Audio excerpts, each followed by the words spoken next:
Sige po, may malapit ko kayo. Let's be sa John chapter 10, verse 7 to 11. It says, pabasahin ko ng Tagalog. Kaya muling sinabi ni Jesus, makatandaan ninyo, ako nga ang pintuang hinaraan ng mga lupa. Ang mga nawag sa akin ay mga magnanakaw, mga tulisan, ngunit hindi sila pinahanggan ng mga lupa. Ako nga ang pintuan. Ang sino bang pumapasok sa pamamagitan ko ay maligtas. Papasok siya at lalabas at makakatagpo ng pastulan. Dumarating ang magnanakaw para lamang magnakaw, pumatay at manira. Naparito ako upang ang mga lupa ay magkaroon ng buhay, ng isang buhay na masagana at ganap. Ako ang mabuting pastol. Iniaalay ng mabuting pastol ang kanyang buhay para sa mga lupa. Naririto po tayo ngayon mga kapatid dahil nakakasundo po tayo sa isang hangarin na mapapurihan ng Diyos. Amen? Dahil kalakasan po na ng buhay na binago, buhay na ganap at kasiyasiya. Amen? Amen? Amen. Hallelujah! Woo!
Joyful hearts will praise you to deserve all the glory.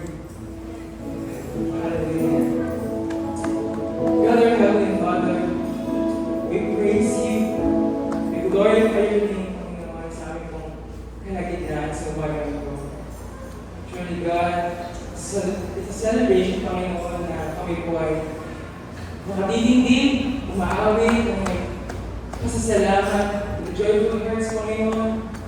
Thank you for giving us this life, Panginoon, na aming pong na-enjoy. Truly, Panginoon, na binigyan mo kami ng buhay, naganap, at kasiya-siya. Hallelujah, patuloy ko po namin naranasan sa aming pong pang-araw-araw na buhay.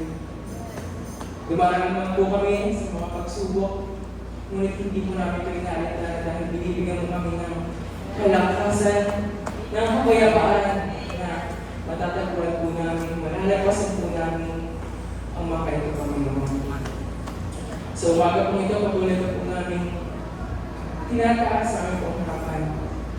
Sa aming pong pagbubo, allow us, Lord God, to hear your voice, Panginoon, dahil ang mga tubang mo ay kanilang yung boses. Amen. Naniniwala kami na meron pa pong ginagawa sa church, ay turang po sa tawag sa amin na magbibigay po sa amin ng kumpiyansa na humarap sa inyo, Panginoon. Hallelujah. Gayun din, Lord, hindi po may sahero, bigyan po siya ng kumpiyansa na tumayo at i-declare ang mga katotohanan, Panginoon. So, umaga po ito, patuloy po namin dinalapunta, pinapupuli ng Panginoon. Ito po ang aming dalangin sa pangalan ni Jesus. Amen.